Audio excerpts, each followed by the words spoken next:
네, 오늘 정책 얘기 하나 하려고 왔습니다. 네, 어젯밤 축구 보셨어요? 네. 마지막 1분이 중요해요.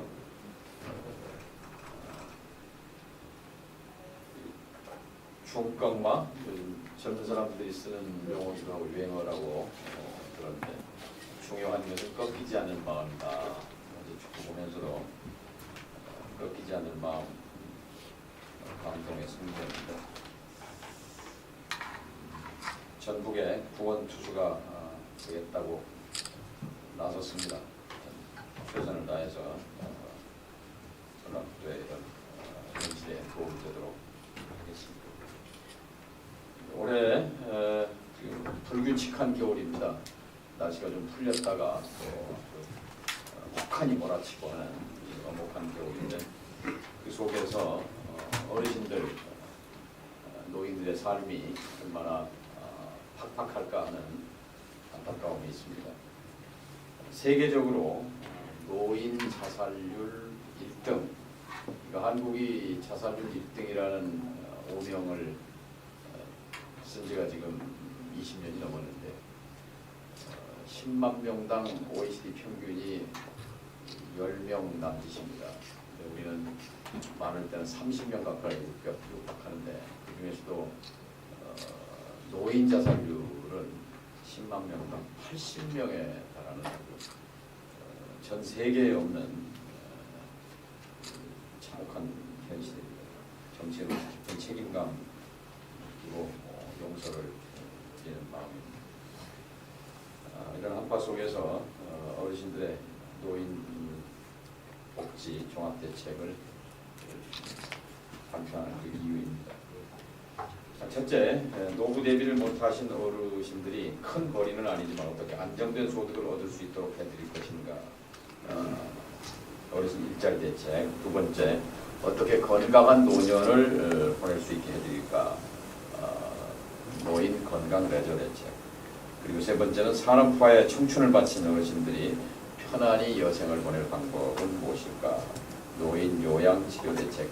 이렇게 세 가지 분야로 나눠서 말씀을 드리겠습니다. 전주와 전라북도를 노인복지 특별자치도로 만들어가도록 앞장서겠습니다. 첫째, 도농인력지원센터 설립입니다. 국립도농인력지원연구원을 입법으로 추진하겠습니다. 전국에 농촌동을 끼고 있는 시군, 도농시군이 167개인데요. 농번기에도 그렇지만 최근에는 이제 스마트팜으로 되고 있어서 1년 365일 농촌에 대한 일손 지원이 필요합니다. 거의 대부분 외국인 노동자인데요. 인건비도 남녀에 따라서 10만 원 또는 12만 원을 넘어갑니다. 그럼에도 일손 부족이 만성화되어 있는데요. 도농인력지원센터를 국립도농인력지원연구원 아래 설치해서 농민들과 도시의 농민들을 연결하는 그런 사업을 전라북도가, 전주시가 선도적으로 할 수 있도록 추진하겠습니다. 이렇게 되면 농민들은 인건비 부담이 줄고 도시의 농민들은 안정된 일자리가 있고 또 자치단체 공공기관도 일정 부분 부담을 하는 협력 모델입니다. 이렇게 최저간을 만들고 입법을 통해서 그 시범 실시를 전주와 전라북도가 하도록 앞장서겠습니다. 지금 외국인 노동자가 곧 300만 명이 되는데 말이 안 통하는 외국인이 영농 현장에 있는 것보다도 생활고에 시달리는 도시 어르신들이 영농 일자리를 갖게 되면 윈윈이 되게 되는 거죠. 어르신들이 하루에 6만 원에서 10만 원 가량을 안정적으로 벌게 된다면 건강한 일터가 되고 소일거리도 될 수 있을 것입니다. 또 참여하는 어르신들은 등록 회원제 방식으로 운영을 해서 쉬실 때 쉬시고 다른 분이 대신 나갈 수 있는 시스템으로 만들면 됩니다. 어르신들의 소득 증대, 어르신들의 건강 지킴이 효과가 있기 때문에 도농인력지원센터, 국립도농인력지원연구원의 입법과 설립은 이 시대가 요구한다, 고령화 시대에 필요한 그런 시스템이다 이렇게 생각합니다. 두 번째, 전주시의 그 노인 휴업 지원센터의 북북권 분원을 설치하겠습니다. 여기서 세 가지 유형의 어르신 일자리를 제공합니다. 첫째, 기초연금 받는 어르신들에게 제공되는 공익형 일자리, 예를 들면 노인 돌봄, 환경정비 같은 활동이죠. 둘째는 왕성하게 사회활동을 했던 전문직 출신 어르신들을 위한 사회 서비스형 일자리. 세 번째, 예를 들면 이제 등하교 안전관리라든지 공공기관 협력활동 같은 겁니다. 세 번째는 일반 업체 취업 알선 서비스로 민간형 일자리, 예를 들면 아파트 경비라든지 기업체 채용이죠. 현재 진행 중인 공익형 사회 서비스형 민간형 일자리 제공 업무를 북북권에 별도로 운영해서 어르신 일자리 제공에 편의를 증진하겠습니다.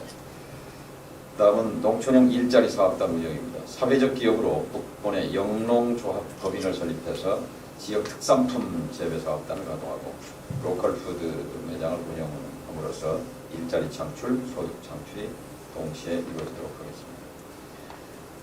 그 다음 제안으로는 천변에 또 산책로에 소규모 간이 매장을 설치하는 겁니다.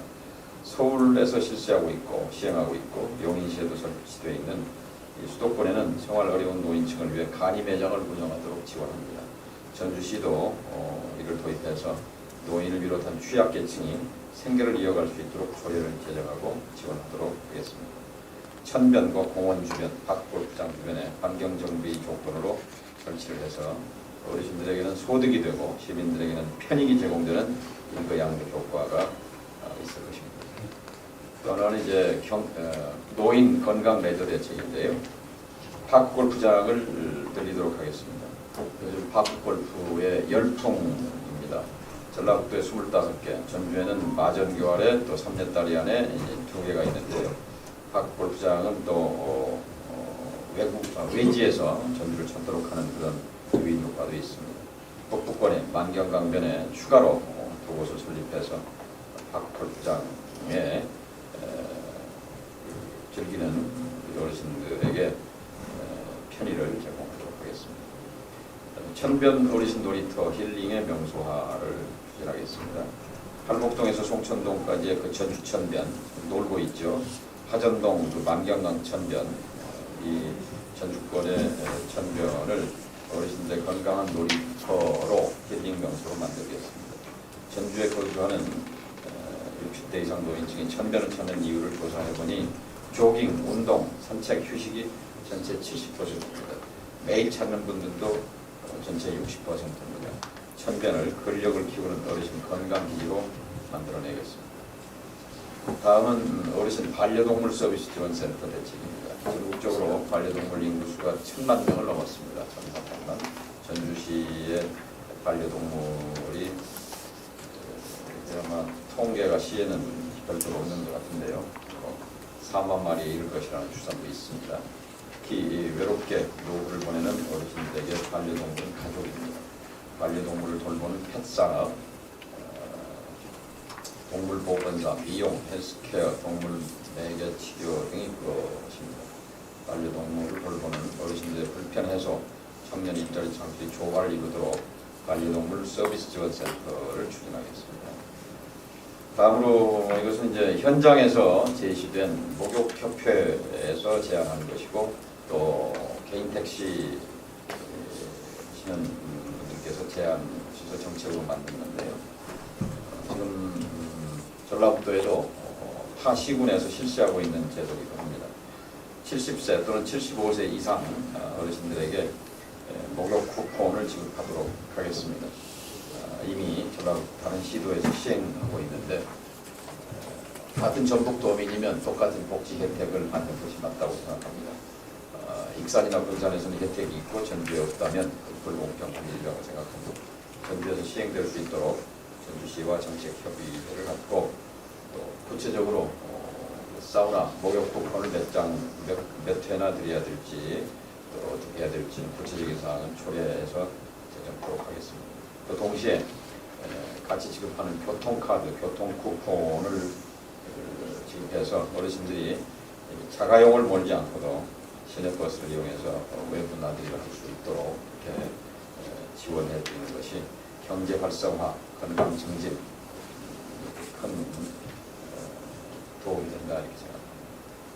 세 번째로는 노인 요양치료 대책입니다. 광역 단위 장기 요양치료센터를 추진하겠습니다. 고령 사회에서 장기간 중증 노인 환자를 치료하는 시설이 절박합니다. 이런 시설이 없다 보니까 병 간호하는 가족들이 타 시도를 오가면서 불편과 지출이 늘어납니다. 전주, 완주, 김제, 진안 등 인근 시군이 공동 참여하는 호남 최고급의 광역 요양치료센터 건립이 필요합니다. 환자 가족의 고통을 국가와 지방정부가 부담해야 합니다. 24시간 노인 환자를 돌보면서 치료도 가능한 시설이기 때문에 주변의 사건도 활성화될 수 있습니다. 시군에서 서로 유치하려고 하는 경쟁도 있을 것입니다. 국비 지원을 통해서 건립을 추진하겠습니다. 다음으로 노인 고독사 방지 시스템입니다. 혼자 사시는 노인 비율이 전라북도가 23%, 4명 가운데 1명입니다. 아무도 이웃도 모르게 죽음을 맞이하는 노인 고독사 불행한 일입니다. 전국적으로 1년에 4,000명이 넘습니다. 이 나라의 산업화, 민주화에 청춘을 바치신 어르신들에게 있을 수 없는 일입니다. 외국에서는 인공지능을 활용한 스피커 시스템으로 늘 어르신들의 건강을 확인하고 있습니다. IT 강국인 우리나라가 못할 바가 아닙니다. 첨단 기술 활용 또는 협동조합 형태의 지역 공동체 프로그램으로 고독사를 방지할 수 있는 시스템을 전주와 전라북도에 구축하도록 추진하겠습니다. 끝으로 노인단체 직능대표의 지방의원 발탁시 가점 부여 방식입니다. 노인 종합대책은 늘 살아 움직이는 정책이어야 하고 또 이런 노인 문제에 관한 전문성을 가진 분이 직접 발언하고 정책을 추진하는 것이 필요하다고 생각합니다.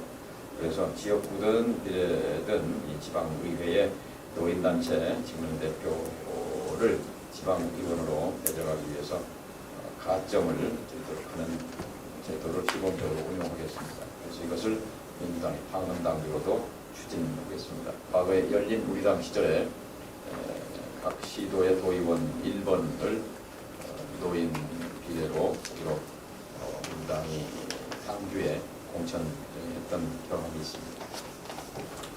이상입니다. 오늘 말씀드린 어르신들 지종합대책과 관련해서 말씀을 주시면 설명을 답변드리겠습니다. 말씀 중에 국립인력지원연구원이라는 말씀하시고 센터란 말은 센터는 이제 실행기구가 될 것이고 그러려면 이제 모법에 고용노동부 산하에 이제 이런 도농인력 연구원 법 같은 게 필요하겠죠. 또는 공청회 전문가들과의 그런 의견 수렴을 거쳐서 고용노동부와 국회가 준비해서 재정 입법으로 가야. 근데 이게 지금 현재 시행이 되고 있어요. 아시나요? 모르고 있습니다. 농촌인력주거센터라고 해가지고 지자체하고 농협하고 준비를 하고 있어요. 네. 얼마 됐죠? 지금? 민간 농협 민간 기구와 이제 지방자치대가 제가 하는 것인데 그것이 선거가 어떻게 되는지 아세요? 그 내용에 대해서는 모릅니다. 똑같잖아요, 내용이. 아니요, 이거를 국가 정책으로 만들고 입법을 해서 하게 되면 좀 차원이 다르죠. 국가 예산 지원도 되고 지금 국가 예산 지원은 없잖아요. 지자체 지원하죠. 지자체는 국가 예산 아니죠. 지방정부니까요. 그러니까 국가 예산 어떻게 차이가 있냐고. 그거하고 이거하고. 그러니까 국가가 정책적으로 해야 할 문제라고 생각합니다. 300만 지금 특별자치도가 되면서 이제 비자 발급 권한을 지방에 줬잖아요. 그런데 이제 그건 뭐냐면 인력 수급을 지방자치제가 현지 실정에 맞게 좀 운용하라는 그런 취지죠. 그런데 지금 저출생이 심각한데 결국 방법은 두 가지 아닙니까? 하나는 외국 인력을 더 분호를 개방하는 것, 또 하나는 고령화 사회의 인력을 유효 인력을 생산 경제와 연결시키는 거죠. 이것이 분명히 국가적으로 저는 필요가 있다고 생각합니다. 민간 농협과 지방자치단체가 그런 상생 협력하는 것은 그거는 칭찬할 일이고 좋은 일입니다만 또 그것이 실효성이 있는 것으로 증명됐으면 이미 정책 검증이 된 거니까 입법하기가 더 쉽죠. 이것은 국회에서 할 일입니다. 전주권 천변을 어르신 힐링 명소로 만들겠다. 좋은 공약 말씀 잘 들었고요. 그런데 공약보다는 이 선거구 협정 문제에 대해서 한번 여쭤볼게요. 이 선거구 핵심이 단순한 게 아니고 한쪽 줄고 이런 문제가 아니고 지금 출마하시는 전주병 지역구에 국민구 학부가 이제 그렇게 한 지역이잖아요. 일단 이제 전주 각 지역으로 좀 일부를 나눠줘야 할 분이 나눠지는데 지금 어때요? 상황이 좀 그런 말씀을 드리고 계시거나 의견을 한번 개진한 적이 있으신가요? 그건 저는 어떻게 합니다. 그 문제보다 더 본질적인 것은 9석으로 줄어들게 되면 전라북도의 목소리가 10%가 날아가는 겁니다. 그렇잖아요? 국회 상임위원회가 16개입니다. 적어도 16명은 돼야 국가 정책, 국가 예산 전반에 걸쳐서 전북의 목소리를 대변할 수 있는데 10명밖에 안 되거든요. 이게 9명으로 줄어들면 절반밖에 커버가 안 되는 거예요. 국회의원은 지방의 대표이면서 또 국가의 대표입니다. 각 253명이 각 자기 지역구에 가서 열심히 봉사하고 뛰는 것은 똑같은데 중앙에 가서 특히 국회에 가서 국정을 감시하고 견제하고 지방의 이익을 대변하는 것이 10명이 할 때하고 9명이 할 때 엄청나게 차이가 있는 거죠. 더더구나 21대 국회를 보면은 10명이 10개 상임위에 포진하는 게 아니라 특정 상임위원회 3명, 2명 이런 식으로 포진하니까 커버되는 것이 10개 상임위가 아니라 뭐 5개, 6개 상임위밖에 안 돼요. 말하자면 다 말하자면 인기 상위가 있는 거죠. 농촌 출신에서 농림위원회에 가고 싶은 거고 또 다 이런 인기 상임위에 치중하다 보니까 결과적으로 뭐냐, 전라북도가 그만큼 목소리가 약해지는 거고 힘이 없어지는 건데 여기다가 9명으로 줄어든다. 지금 이용호 의원이든 강성희 의원이든 민주당 의원 8명과 함께 힘을 합쳐서 정말 필사즉생으로 뭉쳐서 전라북도를 위해서 좀 노력해줘야 합니다. 국회에서 결정하는데 원외에서 아니면 시민들이 무슨 힘이 있고 그 목소리가 어떻게 전달됩니까? 의원들 그거 하라고 뽑아준 거잖아요. 근데 지금 전라북도 10명, 9명 줄어드는 거에 대해서 전라북도 10명이 모였다 소리를 들어본 적이 없어요. 모여도 힘이 약한데 모이지도 않는 모래알 같은 불쌍한 건 누구냐? 전라북도민만 불쌍한 겁니다. 이거는 지금이라도 정당을 넘어서서 이용호 의원 같은 경우도 뽑아주었잖아요. 마지막 날까지 임기 21대 끝날 때까지는 전북을 위해서 봉사해야죠. 그러면 지금 뭐 여당에 가 있는데 여야 진보당 다 합쳐서 그래서 제가 원팀이 필요하다고 강조하는 겁니다. 팀이 안 되면 거기다가 또 숫자까지 줄어들면 안타까운 일입니다. 그래서 전주병의 분구 이것은 허황한 얘기고요. 왜냐하면 전라북도 전체가 18,000명씩 1년에 줄어드는데 그래서 10명에서 9명으로 줄이는데 천주를 어떻게 전주병을 행정구역이 그렇다 이것이지 크게 봐서 전라북도가 이제 인구가 늘어나야 거론될 수 있는 문제라고 생각합니다. 물론 이제 인구 상한선에 지금 복지구가 걸려 있는데 그것은 기술적인 문제죠. 어느 동을 어디에 띄워붙이느냐 하는 것은 굉장히 하위 문제고 정말 전북도민들에게 중요한 문제라고 생각합니다. 제가 원래 들어가더라도 10명이 한 팀이 되는 거와 9명 오물조물 모여있는 거의 차이는 엄청나다고 생각합니다. 일단 이렇게 분과 학교 관련해서 의견을 내지는 않았다는 말씀이시죠? 아니, 언론을 통해서 계속 주장하는 거죠. 한 팀을 원팀이 돼서 좀 노력해라. 왜냐하면 국회에서 다루는 문제인데 기자회견 제가 맨 먼저 했잖아요. 그리고 결혼식이 아니고 한식 중요대가 아니고 지금 이제 조금 전주병 이거 이제 분고 얘기를 하는 거예요. 그 시에 대해서 의견을 내신 적이 있냐? 의견 내는 것은 지방자치단체가 의견을 내도록 돼 있고요. 의원들이 내는 것은 게리맨더링이라고 합니다. 자기 이해관계에 따라서 이렇게 저렇게 찢어붙이는 걸. 그래서 이제 비공식적으로 유리한 쪽, 불리한 쪽 뭐해서 그런 것들이 병행하지만 그런 의원들이 의견을 내는 절차는 없습니다. 그다음에 이제 의원이 9명일 때하고 10명일 때하고 큰 차이가 있다고 말씀하시는데 네. 자 그러면 19대, 20대, 21대 그 우리가 의수가 11명일 때도 있었고 9명일 때도 있고 지금 현재는 10명이잖아요. 지금 이렇게 돼 있어요. 근데 11명일 때는 뭔 차이가 있었고 9명일 때는 뭔 차이가 있어요? 11명, 10명일 때는요 예산이 줄어드는 일은 없었습니다. 2016년, 2017년, 2018년, 2019년, 2020년 제가 20대 국회에 있을 때인데요. 그때 해마다 전라북도 예산 증가율이 최고였습니다. 그래서 6조를 돌파하고 7조를 돌파하고 늘 당연한 걸로 알았는데 어떻게 17개 시도가 다 예산이 늘어나는데 전라북도만 줄어들어 버립니까? 21대 국회가 최약체인 거죠. 그 숫자가 증명합니다. 우리들이 예산만 그 숫자만 따지고 있지는 않아요. 대표적으로 이제 전라북도에 현재 90년대 초부터 진행된 새마을 사업이 있었어요. 11명일 때 새마을 사업이 진행이 잘 됐어요. 9명일 때부터 진행이 됐냐? 지금 현재 10명일 때는 어떻게 됐나요? 그러니까 우리들이 정치에 대한 신념을 이렇게 버리는 이유예요. 그런 것들이 10명이 아니라 10명이 다 똑같은데 그러니까 우리 물어보시는 기자님도 9명이 좋다고 하는 취지에서 물어보는 건 아닐 겁니다. 이해하죠. 그런데 하여튼 우리가 반만으로 사는 건 아니잖아요. 자존심, 정말 자존심이 목숨보다 귀하다는 그런 구호도 있습니다만 전라북도가 이렇게 홀대, 무시, 천대받은 적이 있습니까? 그러면 저도 책임감을 느낍니다. 저도 참 안타깝고